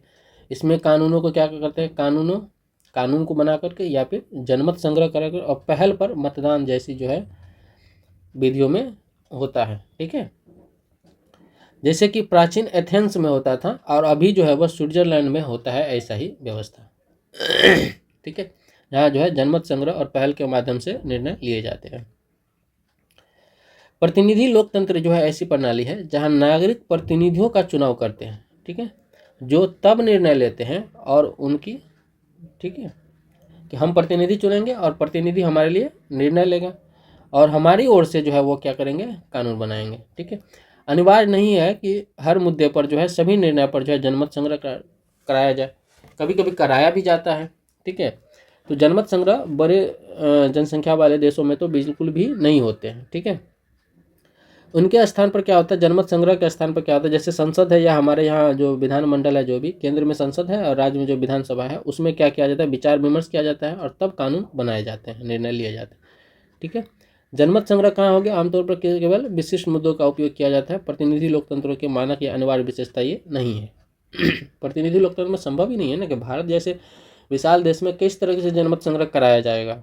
ठीक है, 140 करोड़ की आबादी में आप जनमत संग्रह कैसे करा सकते हैं, नहीं हो सकता है ना। तो इसीलिए यहाँ पे नहीं होते। जैसे भारत, संयुक्त राज्य अमेरिका और यूके जैसे देश में प्रतिनिधि लोकतंत्र ही कार्य करते हैं। ठीक है, लेकिन यूके में जो है ब्रेक्सिट जनमत संग्रह कराया भी जाता है, तो कभी कभी होता भी है। अब जैसे देखिए निर्भया केस में जो कानून बना था, तो उसमें एक तरह से जनमत बोल सकते हैं उसको कि जनमत संग्रह कराए थे, क्योंकि उस समय बहुत ही ज़्यादा जो है आंदोलन हो रहे थे कि भाई मृत्युदंड का कानून बने रेप केस में, तो कानून बना, तो एक तरह से इसको जनमत संग्रह कह सकते हैं, लेकिन हर मुद्दे पर ऐसा संभव नहीं है। चलिए अगले प्रश्न पे चलते हैं। अगला कह रहा है कि इसमें समूह शासन यानी कि ओलिगार्की, ठीक है, की अवधारणा को सटीक रूप से प्रदर्शित करना है कि समूह शासन क्या होता है। तो देखिए इस तरीके का हम लोग यदि शासन को हम लोग अनेक तरह में डिवाइड करते हैं। ठीक है, जैसे एक होता है समूह शासन ओलिगार्की, एक जो दूसरा होता है वो होता है कुलीन तंत्र या कुलीन शासन उसको बोल सकते हैं हम लोग। जैसे देखिए एक ऐसा राज्य जहाँ केवल एक विशेष धर्म के व्यक्ति विधायी शक्तियाँ रखते हैं, तो इसको हम लोग कहते हैं धर्मतंत्र। धर्मतंत्र यानी कि यहाँ पर धर्म का शासन है, कोई खास धर्म के व्यक्ति ही यहाँ पर शक्ति रखेंगे और वो पूरा का पूरा शासन व्यवस्था भी करेंगे। ठीक है, जैसे कि सुल्तान के टाइम पे होता था, मुगल से पहले होता था कि जो सुल्तान बनता था उसको वहाँ से खलीफा बोलते थे ना, खलीफा, धर्म के प्रधान को खलीफा बोलते थे, तो उनसे लेना होता था और वो सुल्तान की देते थे पद, यानी कि राजा बनाते थे। तो सारी शक्तियाँ किस में हो जाती थी? उसी में, ठीक है। या पादरियों में होता था, तो ये कथन गलत हो जाए। ये समूह शासन नहीं हुआ, एक व्यक्ति का शासन। एक ऐसी सरकार जहां सत्ता एक छोटे विशेषाधिकार प्राप्त समूह के हाथों में होती है जो जनता के प्रति जवाबदेह नहीं है, ठीक है, तो इसको हम लोग समूह शासन बोलते हैं। ये समूह शासन है, समूह शासन, या भीड़ तंत्र भी इसको कहते हैं, मॉब। एक प्रणाली जिसमें शासकों का चयन सैन्य रैंक और अनुभव के आधार पर किया जाता है, इसको हम लोग क्या करते हैं? मार्शल लॉ कहते हैं, मार्शल यानी कि सैन्य तंत्र कहते हैं। तो सेना के ही अधिकारी जो होगा वो शासन चलाएगा, ठीक है। एक शासन संरचना जो शासकों के वंशानुगत अधिकारों में निहित होता है, इसी को हम लोग कुलीन तंत्र कहते हैं या कुलीन शासन कहते हैं, ठीक है। या राज शासकों के वंशानुगत अधिकारों में निहित है जो कानून के अधीन होती है, तो इसको कुलीन तंत्र नहीं, इसको हम लोग राजतंत्र कहेंगे। ये क्या हो जाएगा? ये राजतंत्र हो जाएगा। कुलीन तंत्र क्या होगा कि कुलीन भी समूह शासन का ही हिस्सा होगा, लेकिन वो समूह कुलीनों का समूह होगा, ठीक है। विशेषाधिकार प्राप्त समूह, इसको हम लोग कुलीन शासन कह सकते हैं। समूह शासन को ही कुलीन शासन कहा जा सकता है, ठीक है। तो इसका उत्तर हो जाएगा बी। तो कुलीन शासन का एक रूप है समूह शासन, सत्ता के व्यक्तियों के एक छोटे कुलीन समूह के नियंत्रण में रहती है, ठीक है। यह विशेषाधिकार प्राप्त समूह धन, पारिवारिक संबंधों, सैन्य शक्ति, कॉरपोरेट प्रभाव या सामाजिक स्थिति से अपना अधिकार प्राप्त कर सकता है, और उनके निर्णय लेने के अक्सर सार्वजनिक कल्याण पर उनके हितों का ही प्राथमिकता मिलता है। क्योंकि एक तंत्र का, एक विशेष समूह का जब शक्ति होगी सारे उन्हीं के हाथ में, तो वो सिर्फ अपने फायदे के लिए या अपनी लाभ के लिए ही को ही प्राथमिकता देगी, ठीक है। तो ये हमने आपको एक्सप्लेन कर दिया है, बाकी आप देख लीजिए, ठीक है। चाहे तो आप इसमें से पढ़ लीजिए पॉज करके। और समानता को बढ़ावा देगी कुलीन तंत्र आने से, तो ये सब बताने की जरूरत नहीं है। चलिए 15वां प्रश्न कह रहा है कि धर्म तंत्र किसको कहेंगे? तो एक धार्मिक प्राधिकरण द्वारा शासन किया जाएगा तो इसको धर्म तंत्र कहेंगे, ये सही युग्म है, ठीक है। कुलीन तंत्र किसको? विरासत में मिले कुलीन या अभिजात वर्ग के आधार पर शासन किया जाएगा, कुलीन तंत्र कहेंगे, ठीक है। तीसरा कह रहा है प्रत्यक्ष लोकतंत्र किसको? नागरिक बिना किसी मध्यस्थ के प्रत्यक्ष रूप से कानून निर्मित करते हैं, तो ये भी सही है। राजतंत्र किसमें? एक वंशानुगत संप्रभु द्वारा शासन चलाया जाएगा, तो राजतंत्र कहेंगे। तो सभी के सभी चार इसमें सही हैं, ठीक है। बाकी उसी को परिभाषित किया गया है, तो आप ये देख लीजिए, ठीक है। चलिए यहाँ से कर देते हैं धर्मतंत्र को फिर से, ठीक है। ये धर्मतंत्र हो गया। अब धर्मतंत्र हो गया, प्रत्यक्ष लोकतंत्र हो गया, ठीक है, और राजतंत्र हो गया। 16वें प्रश्न कह रहा है कि निम्नलिखित कथनों पर विचार करना। प्रत्यक्ष लोकतंत्र में निर्णय अक्सर जनमत संग्रह या विधानसभाओं के माध्यम से किए जाते हैं जिसमें पात्र नागरिक शामिल होते हैं, ठीक है। तो ये कथन सही है। पात्र नागरिक का मतलब होता है ऐसा नहीं कि बच्चा का भी शामिल कर, क्योंकि बच्चा भी तो नागरिक है, तो ये कथन सही है, पहला कथन सही है। दूसरा कथन में क्या है कि प्रत्यक्ष लोकतंत्र अपनी निर्णय लेने की समावेशी प्रक्रिया के कारण अधिक आबादी वाले राज्यों के लिए अधिक उपयुक्त है, तो ये गलत है। समावेशी प्रक्रिया तो है, सारे लोगों को समावेश तो इसमें करता है, लेकिन अधिक आबादी में नहीं संभव है, भारत जैसे लोकतंत्र में नहीं संभव है, तो दूसरा कथन गलत हो जाता है। तो ये दोनों तो ए और बी तो नहीं होगा, तो कथन 1 सही है और कथन 2 सही नहीं है, तो इसका उत्तर हो जाएगा सी, ठीक है। फिर से वही बात आएगा, तो आप फिर से एक ही चीज़ का एक्सप्लेन कितना करें, तो आप इसमें कर लीजिए, ठीक है। और वीडियो को जरूर लाइक करते जाइएगा, कमेंट करिएगा कि वीडियो कैसा लग रहा है आपको और इसमें हम लोग कितना सुधार और कर सकते हैं, ठीक है ना। और अंत तक बने रहिएगा, ठीक है। शेयर करते जाइए, वीडियो को लाइक कीजिए और शेयर करते जाइए। चलिए 17वें प्रश्न में चलते। 17वां प्रश्न कह रहा है कि भारतीय परिषद अधिनियम 1909 के संदर्भ में निम्नलिखित कथनों पर विचार करना है। 1909 का भारतीय परिषद अधिनियम है, इंडियन काउंसिल एक्ट। इसने मुस्लिम के लिए पृथक निर्वाचक मंडल की शुरुआत की, तो ये कथन तो सही है। 1909 में जो है मुसलमानों के लिए पृथक निर्वाचन मंडल की शुरुआत की जाती है। यह भारत में चुनाव स्थापित करने वाला पहला विधायी अधिनियम था, नहीं, पहला विधायी अधिनियम नहीं था ये। इससे पहले ही 1892 के आसपास एक आया था, 1892 ही शायद, उसमें चुनाव शब्द का तो प्रयोग नहीं किया गया था, परंतु जो है वह चुनाव हुआ था वहाँ से। ठीक है, तो ये कथन क्या हो जाएगा, गलत कथन हो जाएगा। इसने विधान परिषदों में भारतीयों की भागीदारी का विस्तार किया था, तो ये कथन सही है। तो इसमें 1 और 3 सही कथन होंगे। ठीक है, उत्तर भी 1 और 3 ही है। जरा इसका डिटेल देख लेते हैं हम लोग। तो 1909 जो है इसको हम लोग क्या कहते हैं, मार्लो मिंटो सुधार के भी नाम से जानते हैं 1909 को। और 1919 में आएगा जिसको हम लोग मोंटेग्यू चेम्सफोर्ड सुधार कहते हैं। तो अधिनियम ने मुस्लिमों के लिए पृथक निर्वाचन मंडल स्थापित कर दिया था। ठीक है, प्रतिनिधियों का चुनाव करने की अनुमति जो है वह प्रदान की थी कि अलग अलग अपना जो है मुस्लिम कैंडिडेट केवल मुसलमान को ही उसको वोट देंगे। ठीक है, इसका उद्देश्य क्या था कि मुस्लिम राजनीतिक चिंताओं को संबोधित करना था, लेकिन अक्सर भारतीय राजनीति में सांप्रदायिक विभाजन को संस्थागत बनाने के लिए इसकी आलोचना की जाती है। यहीं से जो है वह सांप्रदायिकता ज़्यादा भड़की। भारतीय परिषद अधिनियम 1892, अभी बताए थे 1892 में जो अधिनियम आया था उसमें ही जो है चुनाव जो है सबसे पहले आरंभ हो गया था। ठीक है, लेकिन चुनाव शब्द का प्रयोग नहीं किया गया था। पहला विधायी अधिनियम था, हालांकि वे प्रकृति में अप्रत्यक्ष और सीमित थे। वर्ष 1909 के अधिनियम में भारतीयों को चुनाव में भाग लेने की अनुमति देकर इसका विस्तार किया गया था। ठीक है, इसीलिए दूसरा कथन गलत हो जाएगा, क्योंकि दूसरा कथन कह रहा है कि पहली बार चुनाव हुआ था। तो ये गलत है। इस अधिनियम ने प्रांतीय एवं केंद्रीय दोनों में निर्वाचित भारतीयों के सदस्यों की संख्या में वृद्धि करके विधान परिषदों में भारतीयों की भागीदारी का विस्तार किया था। हालांकि इन परिषदों की शक्तियां सीमित रही थी। मुख्य रूप से कानून के स्थान पर सलाहकारी कार्यों का ध्यान केंद्रित किया गया था। ठीक है, शक्तियां नहीं दे रही थी, लेकिन आपको सलाहकारी कार्य जो है वो करने थे। प्रतिनिधि तो गया ना, कम से कम इतना हुआ था उस 1909 में। चलिए 18वें प्रश्न में कह रहा है कि भारत के संविधान में सन्निहित निम्नलिखित कथनों पर विचार करना है। सार्वजनिक रोजगार में अवसर की समानता का अधिकार भारतीय संविधान में है कि सार्वजनिक रोजगार में आपको अवसर मिलेगा, बिल्कुल है। आरक्षण का व्यवस्था किया गया है, यानी कि आपको अवसर दिया जा रहा है। पुरुषों एवं महिलाओं के लिए समान कार्य के लिए समान वेतन, तो ये भी वर्णित है। अस्पृश्यता का उन्मूलन किया गया है और समान नागरिक संहिता। ठीक है, अब जरा हमको देखना है कि यहाँ मूल अधिकार है। तो भारत के संविधान में सन्निहित निम्नलिखित सिद्धांतों पर विचार करना है। तो संविधान में तो सन्निहित है, लेकिन ये अधिकार नहीं है समान नागरिक संहिता। ठीक है, तो ये कानून के तहत बनाया जाएगा, संविधान में नहीं बोला।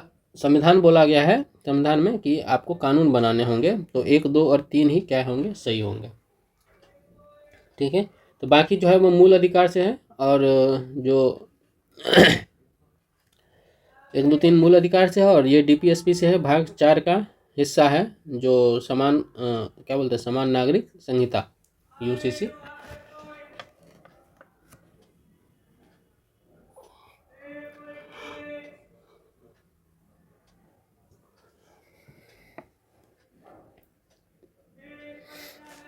ठीक है, तो रोजगार, सार्वजनिक रोजगार में अवसर की समानता के लिए अनुच्छेद 16 दिया गया है।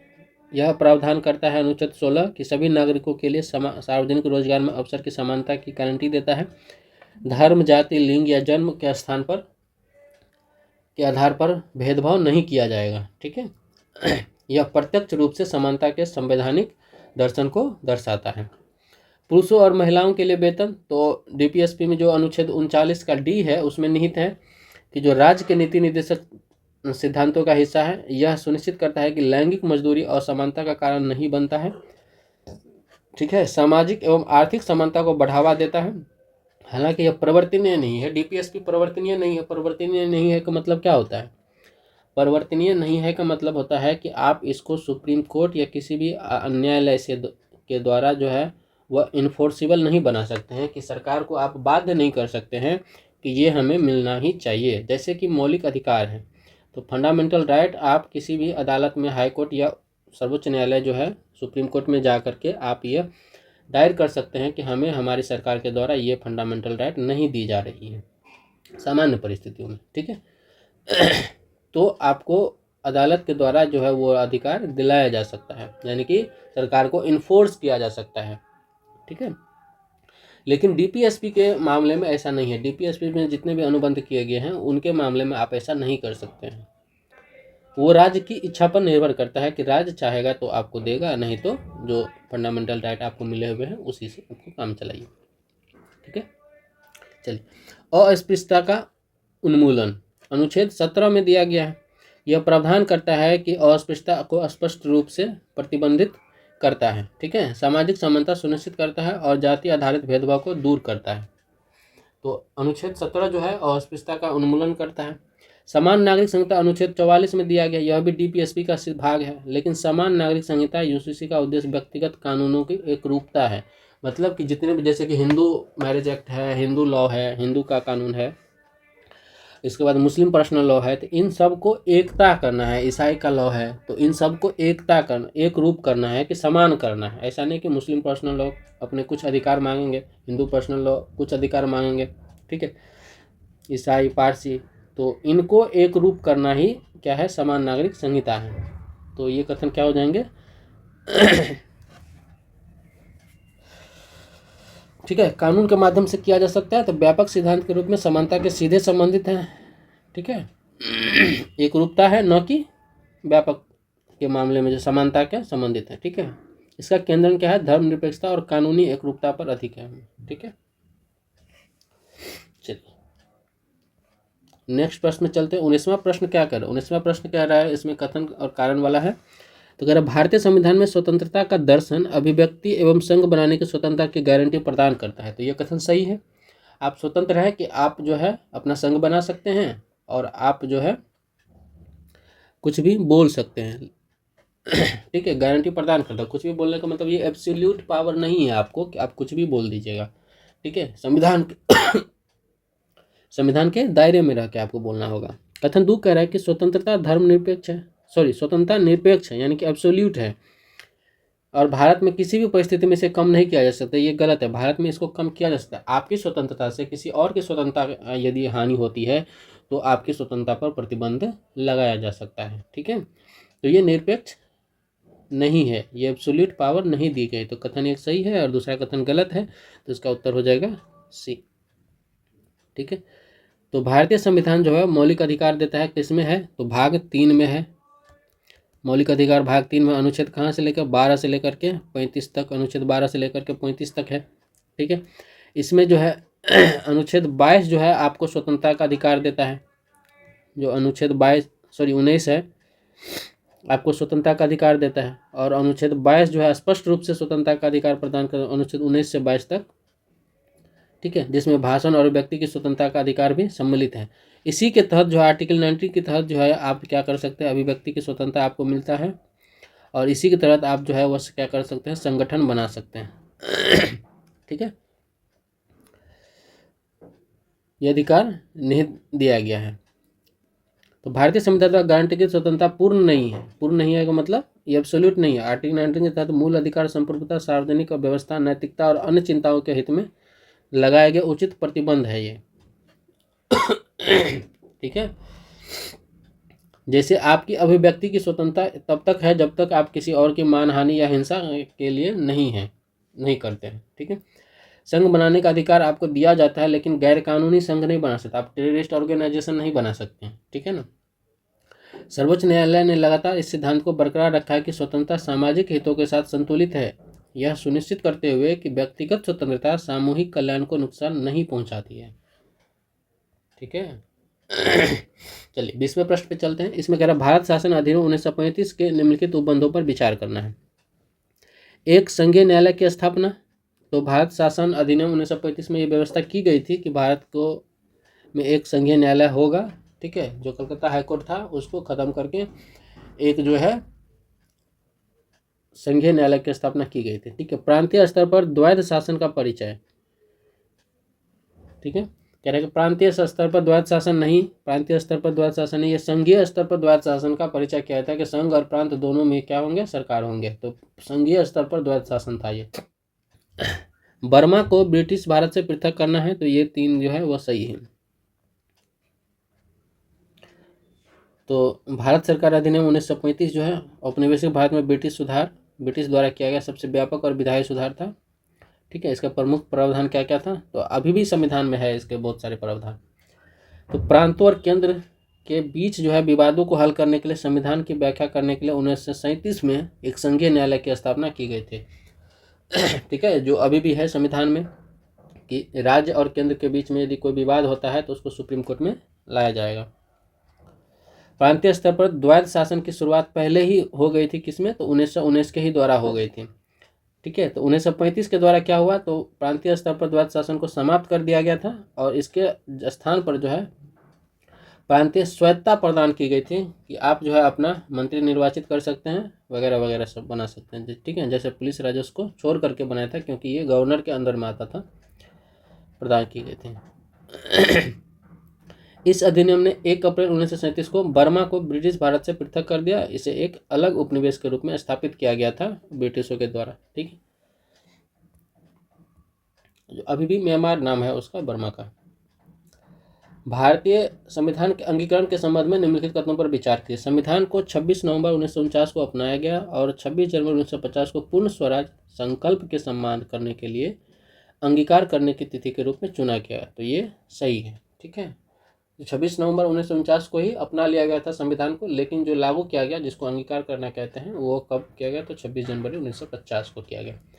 नागरिकता एवं चुनाव जैसे संविधान के कुछ प्रावधान अंगीकरण के तुरंत बाद लागू हो गए थे। तो ये कथन क्या है, सही है। ठीक है, नागरिकता, चुनाव और जो अस्थायी प्रावधान थे वो, और एक थे 4 प्रावधान जो है वो लागू कर दिया गया था। तो दूसरे कथन क्या हो जाएंगे, सही हो जाएंगे।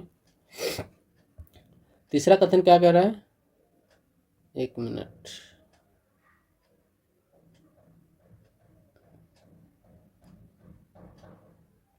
ठीक है। तीसरा कथन कह रहा है कि भारतीय स्वतंत्रता अधिनियम 1947 के अनुसार संविधान को अंगीकार करने के लिए ब्रिटिश कानून की सहमति आवश्यकता नहीं है।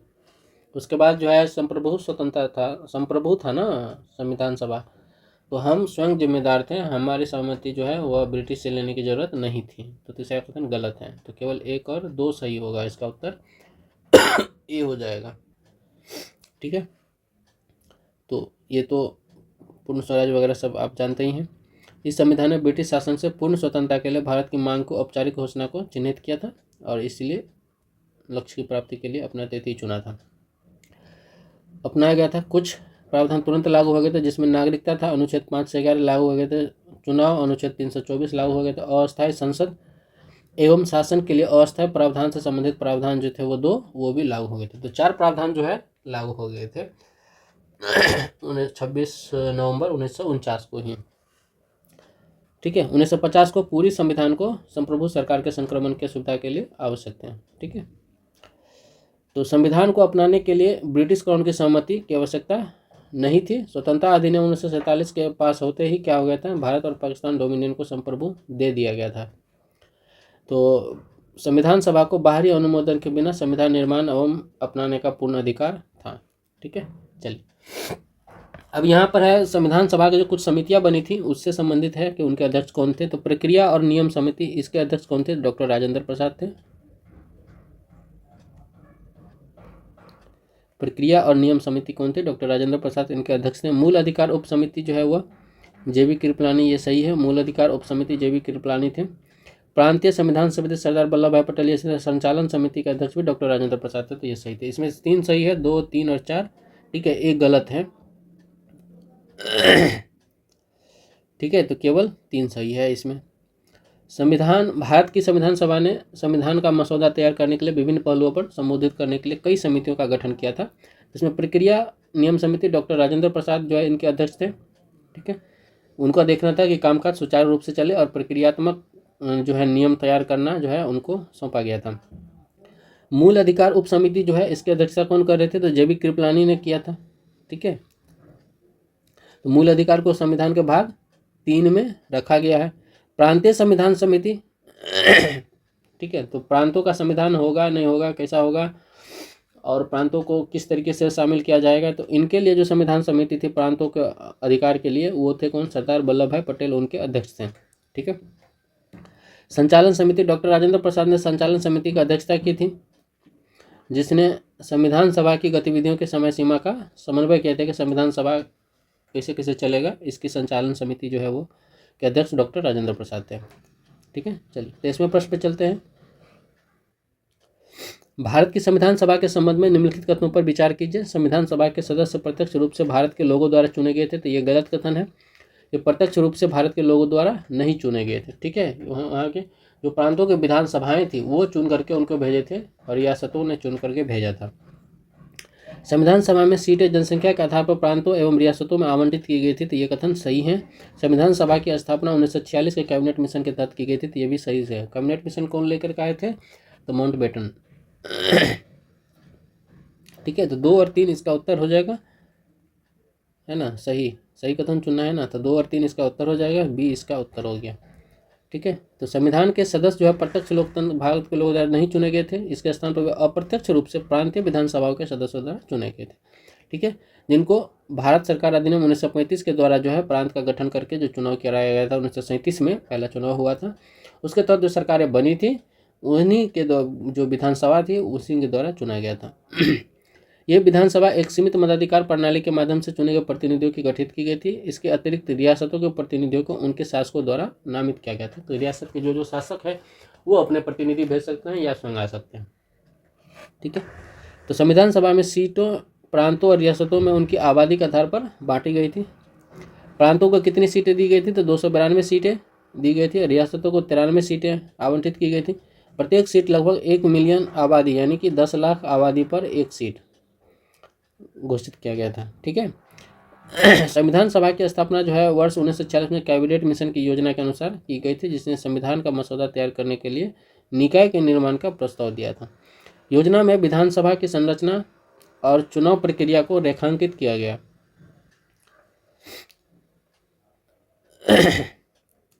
निम्नलिखित युग्मों पर विचार कीजिए। चार्टर अधिनियम 1813। चार्टर अधिनियम 1813 क्या करता है? मिशनरी को ईसाई धर्म प्रचार करने की अनुमति प्रदान करती है।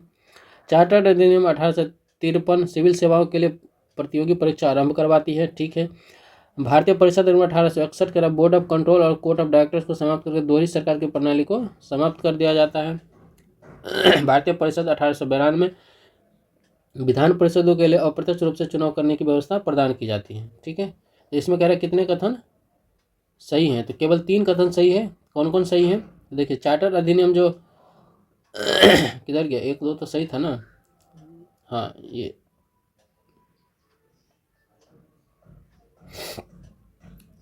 1861 कह रहा है कि बोर्ड ऑफ कंट्रोल और कोर्ट ऑफ डायरेक्टर्स को समाप्त करके दोहरी सरकार की प्रणाली को समाप्त कर दिया गया था। ये गलत कथन था। ठीक है, 1861 में ऐसा कोई प्रावधान नहीं किया गया था। प्रावधान क्या किया गया था वो देखते हैं। देखिए, चार्टर एक्ट 1813 में इस अधिनियम ने ईस्ट इंडिया कंपनी यानी चीन के साथ और अफीम के व्यापार को छोड़ करके जो व्यापार का एकाधिकार था ईस्ट इंडिया कंपनी का, उसको समाप्त कर दिया गया था और ईसाई मिशनरी को ब्रिटिश भारत में अपना धर्म प्रचार करने की अनुमति प्रदान की गई थी, जिससे मिशनरी गतिविधियों की शुरुआत हुई थी। चार्टर एक्ट 1853 यह ईस्ट इंडिया कंपनी के लिए अंतिम चार्टर एक्ट था। इसने भारतीय सिविल सेवा में भर्ती के लिए एक खुली प्रतियोगी परीक्षा शुरू की थी, जिससे प्रक्रिया अधिक योग्यता आधारित हो गई थी। ठीक है, भारत सरकार अधिनियम 1858 इस अधिनियम ने बोर्ड ऑफ कंट्रोल और कोर्ट ऑफ डायरेक्टर्स को समाप्त करके द्वैध शासन की प्रणाली को समाप्त कर दिया था। ठीक है, 1858 था, न कि 1861। ठीक है, ये 1858 में किया गया था। तो भारतीय परिषद अधिनियम 1892 में हालांकि चुनाव शब्द का प्रयोग नहीं करते हुए इस संविधान अधिनियम में स्थानीय निकायों के सदस्यों को अप्रत्यक्ष रूप से विधान परिषदों के प्रतिनिधियों का चुनाव करने की अनुमति दी, जो भारत में चुनावी प्रतिनिधित्व की शुरुआत करने के लिए चिन्हित है।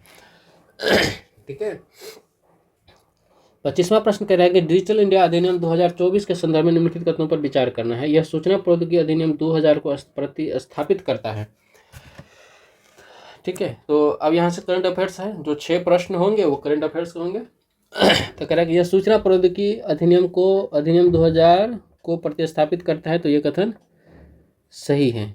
ठीक है, अधिनियम आर्टिफिशियल इंटेलिजेंस आधारित प्रौद्योगिकी के नियमन पर जोर देता है, ये भी सही है। इनमें $1 ट्रिलियन की डिजिटल अर्थव्यवस्था के रूप में 2026 तक डिजिटल इंडिया लक्ष्य में शामिल है, तो ये भी सही। तीनों ही कथन सही है इसके लिए, तो उसका उत्तर हो जाएगा डी।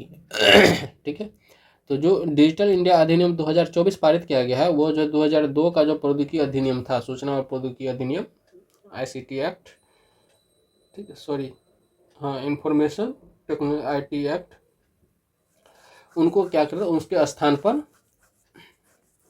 जो है डिजिटल इंडिया अधिनियम 2024 लाया जा रहा है। ठीक है, इस अधिनियम का यही था कि अधिनियम की एक महत्वपूर्ण जोर क्या थे कि नैतिक उपयोगिता, पारदर्शिता, जवाबदेहिता एवं दुरुपयोग की रोकथाम सुनिश्चित करने के लिए आर्टिफिशियल इंटेलिजेंस आधारित प्रौद्योगिकी को विनियमित करने पर है। ठीक है। यह एआई शासन के मानक स्थापित करने और तीव्रता से विकसित हो रहे एआई पारिस्थितिकी तंत्र में उपयोगकर्ताओं की सुरक्षा और अधिकारों को सुनिश्चित करने का प्रस्ताव करता है। ठीक है, थोड़ा जटिल लैंग्वेज होगी, इसको देखते हैं। एआई के लिए विनियमन करना था। एआई मतलब आर्टिफिशियल जो इंटेलिजेंस है, ठीक है, कृत्रिम जो बुद्धिमत्ता है, उनको रेगुलेट करना था, उनको विनियमित करना था। ठीक है, और इसका लक्ष्य चुना गया है 2026 तक का जो है 1 ट्रिलियन डिजिटल अर्थव्यवस्था जो है खड़ा करना है। मतलब इतनी की होनी चाहिए अर्थव्यवस्था, इकोसिस्टम जो है 1 ट्रिलियन का होना चाहिए एआई का। ठीक है, तो ये है इसका लक्ष्य। चलिए 26वें प्रश्न पे चलते हैं। कह रहा है एक राष्ट्र एक चुनाव पहल के बारे में निम्नलिखित कथनों पर विचार करना है। कह रहा है कि इसके लिए संविधान संशोधन के साथ साथ जनप्रतिनिधि अधिनियम 1951 में संशोधन की आवश्यकता है। तो ये कथन सही है। अब देखिए संविधान में कहाँ संशोधन करना पड़ेगा, तो अनुच्छेद 83 में संशोधन करना पड़ेगा। इसके बाद अनुच्छेद 85 में संशोधन। अनुच्छेद 83 है लोकसभा का चुनाव, ठीक है। अनुच्छेद 85 है लोकसभा का विघटन, तो इसका संशोधन करना पड़ेगा। फिर आते हैं विधानसभा में भी, ठीक है, क्योंकि राज्यों और केंद्र के लोकसभा और राज्य विधानसभाओं को सिंक्रोनाइज करना है। तो जो यहाँ भी विधानसभा का जो गठन से संबंधित है 174 और 176, ठीक है, इनको क्या करना है, संशोधित करना है। और एक जो संशोधन करना है किसमें, तो जनप्रतिनिधि अधिनियम 1951 में। फिर इसके बाद 356 जो राष्ट्रपति शासन है उसमें भी क्या करना है, संशोधन करना है। ये 5 अनुच्छेद और एक इसमें संशोधन करके बनाना गया है एक राष्ट्र एक चुनाव के पहल के बारे में। तो इसको याद रखिएगा। लोकसभा के लिए 83-85 और जो विधानसभा है उसके लिए 174 176 और फिर 356, ठीक है। तो भारत के निर्वाचन आयोग के पास विधायी अनुमोदन के बिना इसे लागू करने का पूर्ण अधिकार है। इसमें माफ़ कीजिएगा, इसमें 174 और 176 नहीं, 172 और 174, ठीक है, 172 और 174 में संशोधन करना होगा। चलिए यहाँ होगा, है ना। 83 में है लोकसभा की अवधि, 85 में है लोकसभा का विघटन और 172 में है राज्य विधानमंडलों की अवधि और 174 में है राज्य विधानमंडलों का विघटन और 356 जो है वह राष्ट्रपति शासन से संबंधित है। तो इसको भी संशोधन करना है। और इनके साथ 1951 का जो लोक प्रतिनिधि अधिनियम है, आरपीए एक्ट है 1951 का, इसको भी संशोधन करना है, ठीक है। तो तीसरा कथन क्या था, तीसरा कथन कह रहा है कि भारत के निर्वाचन आयोग के पास विधायी अनुमोदन के बिना इसे लागू करने का पूर्ण अधिकार है। तो नहीं, निर्वाचन आयोग के पास ऐसा कोई अधिकार नहीं है। तो 1 और 2 ही सही होगा, ठीक है, तीसरा कथन गलत हो जाएगा। चलिए आपसे एक प्रश्न बोल रहे हैं कि कमेंट में हमें उसका उत्तर भेजें कि अभी तक भारत में जो है कितनी बार जो है एक साथ चुनाव हुआ है राज्य विधानसभा का और लोकसभा का, ठीक है, यानी कि एक साथ चुनाव कितनी बार हुआ है, आपको इसको कमेंट बॉक्स में बताना है। आरबीआई ने हाल ही में भारत के विदेशी मुद्रा भंडार पोर्टफोलियो में ग्रीन बॉन्ड को शामिल करने की घोषणा की। ग्रीन बॉन्ड क्या है? देखिए कह रहा है कि ग्रीन बॉन्ड क्या है। आरबीआई जो है ग्रीन बॉन्ड पोर्टफोलियो की घोषणा की है।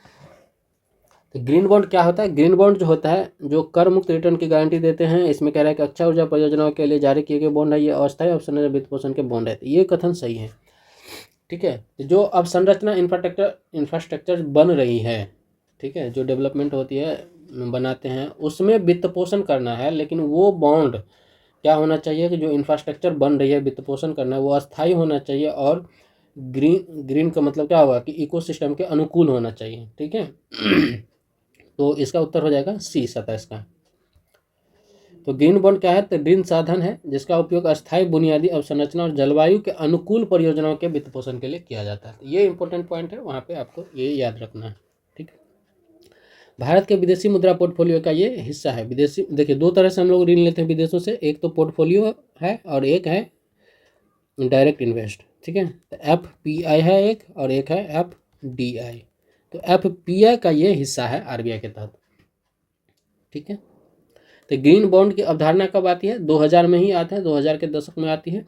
लेकिन विश्व बैंक जो है 2008 में उसको अपना पहला ग्रीन बॉन्ड जारी करता है, ठीक है। तब से बाजार ने महत्वपूर्ण वृद्धि का अनुभव किया है जो अस्थायी वित्त की ओर वैश्विक बदलाव को दर्शाता है, ठीक है। ESG ठीक है, यानी कि पर्यावरण, सामाजिक और शासन, गवर्नेंस के मानदंडों को संरेखित करता है। तो ऐसा कोई परियोजना है जो आता है, तो इसमें जो रिटर्न मिलता है, रिटर्न अर्जित करते समय पर्यावरणीय संबंधता में योगदान करता है। ठीक है, तो जो रिटर्न मिलेगा उसको, उसमें क्या करेगा वो, इकोसिस्टम यानी कि जलवायु परिवर्तन संबंधित जो भी कानून है या फिर जो ग्रीन एनर्जी टाइप का है उसमें वो क्या करेगा, अपना योगदान करेगा। आरबीआई जो है भारत में इसके बढ़ावा देने के लिए उठाए गए कदम है। आरबीआई जो है इसका रेगुलेटिंग बॉडी है भारत में। तो अगस्त 2024 में जो है भारत सरकार द्वारा जारी सॉवरेन ग्रीन बॉन्ड में निवेश करने के लिए अंतर्राष्ट्रीय वित्तीय सेवा केंद्र यानी कि आईएफएससी में विदेशी निवेशकों को अनुमति देने के लिए विदेशी मुद्रा प्रबंधन यानी कि डेट इंस्ट्रूमेंट विनियमन 2019 में संशोधन किया गया है। ठीक है,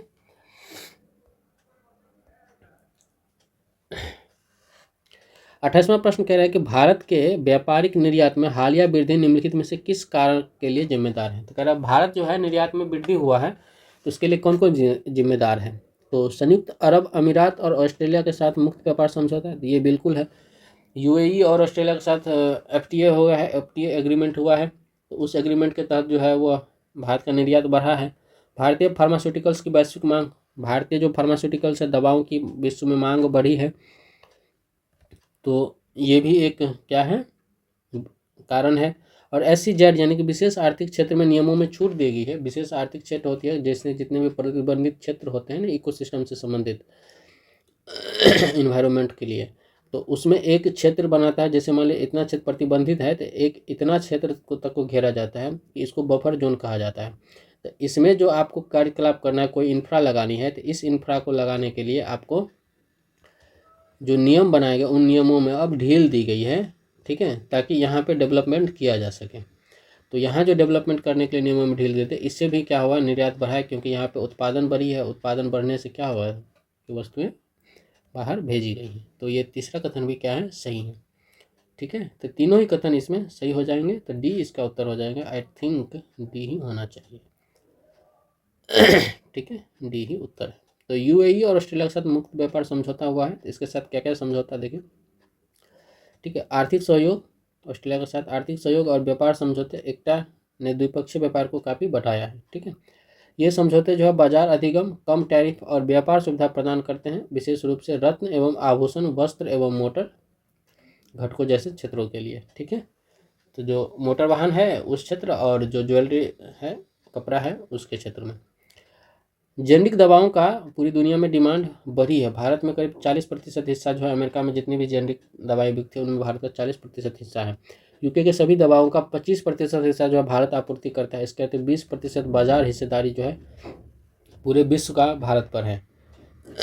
ठीक है, भारत के वैक्सीन की मांग जो है दुनिया में 60% पूरा करता है। ठीक है, दुनिया का जितना भी वैक्सीन मांग है उसका 60% भारत पूरा करता है।